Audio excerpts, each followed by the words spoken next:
بسم اللہ الرحمن الرحیم۔ سامعین،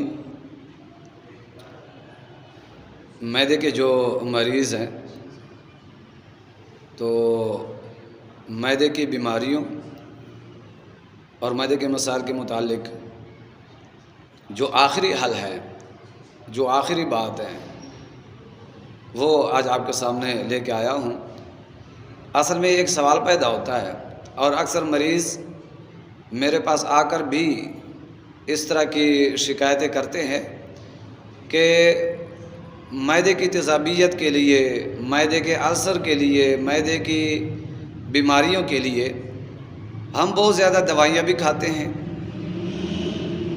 اور اس کے باوجود بھی، دوائیاں کھانے کے باوجود بھی ہمارا معدہ ٹھیک نہیں ہوتا، ہمارے معدے کی تیزابیت نہیں جاتی، ہمارے معدے کا جو السر ہے، یعنی عام لفظوں میں زخم، وہ ٹھیک نہیں ہوتے۔ تو یہ وجہ کیا ہے؟ اور اکثر آج کل یہی مسئلہ معدے کے مریضوں کے ساتھ ہوتا ہے کہ وہ دوائیاں بھی کھاتے ہیں، ڈھیروں دوائیاں بھی کھاتے ہیں اور بہت زیادہ دوائیاں کھاتے ہیں، یہاں تک کہ ایک ڈاکٹر اور ایک حکیم سے دوائی کھا رہے ہیں تو تھوڑے عرصے بعد وہ ڈاکٹر اور حکیم کو بھی چینج کر لیتے ہیں۔ تو اسی طرح کافی حکیموں کے پاس وہ جاتے ہیں، کافی ڈاکٹروں کے پاس وہ جاتے ہیں اور بہت زیادہ دوائیاں بھی کھاتے ہیں۔ تو اس کے باوجود، دوائیاں کھانے کے باوجود معدے کا جو مسئلہ ہے وہ ٹھیک نہیں ہوتا۔ اصل سب سے بڑا سوال یہ پیدا ہوتا ہے۔ تو آج وہ وجہ ہم ڈھونڈیں گے، وہ وجہ میں بتاتا ہوں کہ دوائیاں کھانے کے بعد بھی معدہ کیوں ٹھیک نہیں ہوتا، آخر وجہ کیا ہے۔ تو دوستو، آئیے وجہ کی طرف آتے ہیں کہ وہ کون سی وجہ ہے، وہ کون سی چیزیں ہیں کہ دوائیاں کھانے کے بعد بھی ہمارا معدہ اسی طرح خراب رہتا ہے، اسی طرح ان کے زخم رہتے ہیں، ٹھیک نہیں ہوتے، تیزابیت اسی طرح۔ تو آئیے میں آج آپ کو بتاتا ہوں کہ یہ آخر وجہ کیا ہے، آپ کیوں پریشان ہیں کہ میں دوائیاں بھی کھاتا ہوں پھر بھی مجھے آرام نہیں آتا، آخر ہے نا کوئی پریشانی، آخر ہے نا کوئی ایسی چیز۔ تو دوستو، سب سے پہلی بات یہ ہے کہ چند چیزیں میں بتاتا ہوں، یہ وہ چیزیں ہیں کہ جن کی وجہ سے اگر ہم دوائیاں کھاتے بھی ہیں تب بھی ہمارا معدہ خراب ہی رہتا ہے۔ وہ چیزیں آج میں آپ سے شیئر کروں گا اور آپ کو بتاؤں گا، اور یہ آخری حل ہے، یہ آخری حل ہے۔ اگر آپ میری آج کی باتوں پہ عمل کریں گے تو انشاءاللہ جب آپ معدے کے لیے کوئی نہ کوئی میڈیسن کھائیں گے تو انشاءاللہ العزیز اس دوائی کا آپ کو انشاءاللہ فائدہ ہوگا، مستقل ہوگا، آپ کا معدہ بالکل ٹھیک ہو جائے گا۔ تو کیا بات ہے؟ سب سے پہلی بات تو یہ ہے کہ دیکھیں، ہم جب کھانا کھاتے ہیں نا، یہ پہلی وجہ میں بتا رہا ہوں، تو وہ طریقہ کار کیا ہوتا ہے؟ اصل میں جب ہم کھانا کھاتے ہیں تو وہ کھانا منہ سے ہوتا ہوا خوراک کی نالی میں، اور خوراک کی نالی سے ہوتا ہوا معدے میں جا کر پہنچتا ہے۔ اب وہ جو کھانا ہے جو آپ نے کھا لیا ہے، معدے میں پہنچ گیا، تو تھوڑی دیر کے لیے، کچھ عرصے کے لیے وہ کھانا معدے میں ہی جمع پڑا رہتا ہے، اور جب وہ کھانا جو معدے میں پڑا ہے اگر وہ بہت زیادہ ہوگا تو ظاہر ہے معدے کے اوپر بوجھ ہوگا، اور دوسری بات یہ ہے کہ ہم پھر صحیح طریقے سے چبا کر بھی نہیں کھاتے۔ جو دانتوں کا کام ہے ہم وہ دانتوں سے نہیں لیتے، چباتے نہیں، ویسے کھا لیتے ہیں۔ دانتوں کا کام بھی ہم معدے سے لیتے ہیں، چبانے کا جو کام ہے وہ تو دانتوں کا ہے، لیکن ہم دانتوں سے بھی اپنا کام نہیں لیتے بلکہ دانتوں والا کام بھی معدے کے حوالے کر دیتے ہیں کہ وہ جو دانتوں کا کام ہے وہ بھی معدے نے کرنا ہے۔ تو جب ہم چبا کر کھانا معدے میں نہیں بھیجیں گے اور کھانا اسی طرح جائے گا، وہ معدے میں پڑا رہے گا، تو پھر ظاہر ہے معدے میں تیزابیت پیدا ہوگی، اور پھر جب تیزابیت پیدا ہوگی پھر اسی وجہ سے السر بھی ہوگا، معدے میں زخم ہو جائیں گے، اور پھر وہ زخم پھر ٹھیک نہیں ہوتے۔ اب دیکھیں نا طریقہ کار ہم کتنی غلطیاں کرتے ہیں۔ ہونا تو یہ چاہیے کہ معدے میں ایک حصہ آپ کھانے کے لیے رکھیں، ایک حصہ آپ پانی کے لیے رکھیں، اور ایک حصہ آپ ہوا کے لیے رکھیں، لیکن ہم اتنا کھا لیتے ہیں ایک وقت پہ کہ وہ پورا معدہ بھر جاتا ہے۔ تو جو پانی کی جگہ تھی وہ بھی کھانے نے لے لی، جو ہوا کے لیے ہم نے جگہ چھوڑنی تھی وہ بھی کھانے نے لے لی، تو پھر جب نہ ہوا کو جگہ ملے گی نہ پانی کو جگہ ملے گی اور وہاں معدے میں کھانا ہی کھانا پڑا ہوگا، تو وہ کیسے ہضم کرے گا؟ تو پھر ہضم کرنے میں مسائل ہوں گے نا، معدہ ہمارا پھر خراب ہوگا نا۔ تو یہ وہ وجہ ہے، ایک وجہ کہ ہم تھوڑی سی بھوک رکھ کر کھانا کھائیں، اور تاکہ معدے میں کچھ کھانا ہو، پانی کے لیے بھی جگہ ہو اور ہوا کے لیے بھی جگہ ہم رکھیں۔ لیکن ہم کرتے کہ ہم تھوڑی بھوک رکھ کر نہیں کھاتے، ہم اتنا کھاتے ہیں کہ جتنی ہمیں بھوک ہوتی ہے اس سے کئی گنا زیادہ کھا لیتے ہیں، تو پھر معدہ ہمارا کھانے سے بھر جاتا ہے، یہاں سے پھر پرابلم شروع ہو جاتے ہیں دوستو۔ اچھا، تو پھر ظاہر ہے وہ کھانا جلدی ہضم نہیں ہوتا، جب جلدی ہضم نہیں ہوتا، چونکہ دانتوں والا کام بھی معدہ کر رہا ہے اور معدے میں جتنا کھانا جانا چاہیے تھا اس سے کئی گنا زیادہ چلا گیا، تو پھر یہ معدہ ہمارا ڈسٹرب ہو جاتا ہے اور پھر وہ صحیح طریقے سے کام نہیں کرتا، ہضم نہیں کرتا۔ تو لہٰذا اس چیز کا ہمیں خیال رکھنا چاہیے کہ بھوک رکھ کر کھانا چاہیے اور صحیح طریقے سے چبا چبا کر معدے کی طرف کھانا بھیجنا چاہیے۔ اب دوسری بات کیا ہے؟ مرچ مسالے، اسپائسی کھانے یعنی مرچ مسالے والے کھانے، تو ہم مرچ مسالے بہت زیادہ استعمال کرتے ہیں، یہاں پر مرچ مسالے بہت زیادہ، اسپائسی کھانوں کا جو ہے نا وہ بہت زیادہ یہ رواج چل پڑا ہے کہ جب تک مرچ مسالے والے کھانے نہ ہو، نہ کوئی بچہ کھاتا ہے، نہ جوان کھاتا ہے، نہ بوڑھا کھاتا ہے، ہر کسی کے زبان پہ یہی جناب اسپائسی کھانے، مرچ مسالے والے کھانے، ذائقے دار کھانے، بازاری کھانے، روغنی کھانے۔ تو ہوتا کیا ہے؟ دیکھیں ہم مرچ بہت زیادہ استعمال کرتے ہیں، کتنے قسم کی مرچ ہے، ایک تو لال مرچ یعنی سرخ مرچ ہے، پھر کالی مرچ، پھر سبز مرچ۔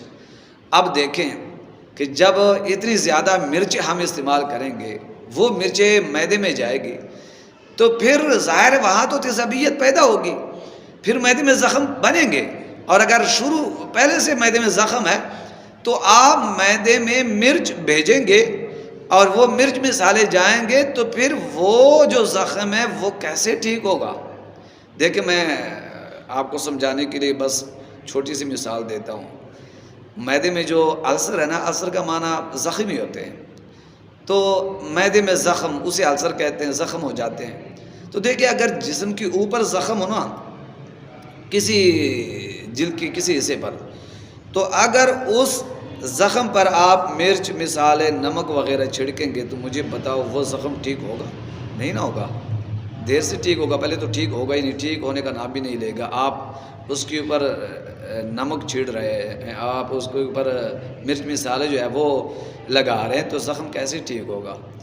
تو اسی طرح یہ تو اوپر زخم ہے جو نظر آ رہا ہے، تو اسی طرح معدے کے اندر زخم ہے۔ تو جب آپ مرچ مسالے زیادہ معدے میں بھیجیں گے، زیادہ کھائیں گے، تو پھر مرچ مسالوں کی وجہ سے وہ زخم ٹھیک نہیں ہوگا۔ تو جب تک آپ مرچ مسالے نہیں چھوڑیں گے، زیادہ مرچی استعمال نہیں کریں گے، خاص کر جو سرخ مرچی اس سے ہر صورت میں آپ پرہیز کریں۔ دیکھو سبز مرچی وہ بھی ہم بہت زیادہ استعمال کرتے ہیں، استعمال کرنے چاہیے، لیکن وہ بھی ایک کم سے کم استعمال کرنے چاہیے، پھر بھی سالن کا جو ذائقہ ہے وہ بن جائے گا۔ تو لہٰذا مرچ مسالوں سے آپ پرہیز کریں، بہت پرہیز کریں۔ اگر آپ کے معدے میں زخم ہے تو مرچ مسالے آپ بالکل چھوڑ دیں، پرہیز کریں۔ جب تک آپ مرچ مسالے نہیں نہ چھوڑیں گے، آپ جتنی مرضی معدے کے لیے دوائی کھائیں، یقین کریں آپ کا معدہ نہیں ٹھیک ہوگا، آپ کے معدے کے زخم کسی صورت میں ٹھیک نہیں ہو سکتے، کیونکہ دوائی کی وجہ سے تو وہ زخم ٹھیک ہو رہے ہیں۔ لیکن جیسے وہ دوائی کی وجہ سے تھوڑا سا اثر ہوتا ہے تو ساتھ ہی آپ مرچ مسالے بھیج دیتے ہیں، تو دوائی کا جو تھوڑا سا فائدہ ہوتا ہے وہ دوبارہ پھر واپس چلا جاتا ہے۔ تو یہ پھر اسی طرح سلسلہ چلتا رہے گا، آپ دوائی کھائیں گے لیکن آپ کے معدے کے زخم ٹھیک نہیں ہوں گے۔ اگر آپ چاہتے ہیں میرے معدے کے زخم ٹھیک ہوں تو پھر آپ کو زیادہ سے زیادہ جو مرچ مسالے آپ استعمال کرتے ہیں وہ چھوڑنے پڑیں گے۔ ایک تو یہ، تیسری بات یہ ہے، دیکھیں جو معدے کے مریض ہیں نا وہ زیادہ سے زیادہ نا اکثر ایسے ہوتے ہیں کہ ادھر معدے کی دوائیاں بھی کھاتے ہیں اور ساتھ ہی وہ سگریٹ کے عادی ہوتے ہیں۔ اور سگریٹ پتہ ہے کس طرح کے وہ عادی ہوتے ہیں، ایک دن میں کئی ڈبیاں وہ پیتے ہیں۔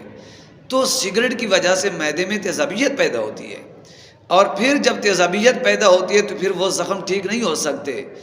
تو وہ لوگ جو معدے کی دوائیاں دھڑا دھڑ کھا رہے ہیں بہت زیادہ، کیونکہ ان کو معدے کے مسائل ہے، بیماری تیزابیت ہے، جلن ہے، زخم ہے، تو ان کو چاہیے کہ وہ سگریٹ جو ہے وہ بالکل چھوڑ دیں، یا کم از کم تو کر دیں۔ چلو بالکل اگر وہ نہیں چھوڑ سکتے، ایک بری عادت ہے، لیکن کم از کم وہ کم کر دیں، سگریٹوں سے وہ احتیاط کریں، بہت کم پئیں، تاکہ وہ جو دوائی وہ کھاتے ہیں وہ ان کی وجہ سے وہ زخم ٹھیک ہو۔ سگریٹ کی وجہ سے جو تیزابیت پیدا ہوتی ہے جس کی وجہ سے وہ زخم ٹھیک نہیں ہو سکتے، تو لہٰذا ان کو چاہیے جو معدے کے مریض ہیں وہ دوائیاں کھاتے ہیں، تو اگر وہ سگریٹ پیتے ہیں تو چاہیے کہ وہ سگریٹ یا تو بالکل چھوڑ دیں، نہیں چھوڑ سکتے تو کم از کم یہ ضرور کرے کہ اسے کافی کم کر دیں، تو انشاءاللہ پھر دوائیوں کا اثر ہوگا۔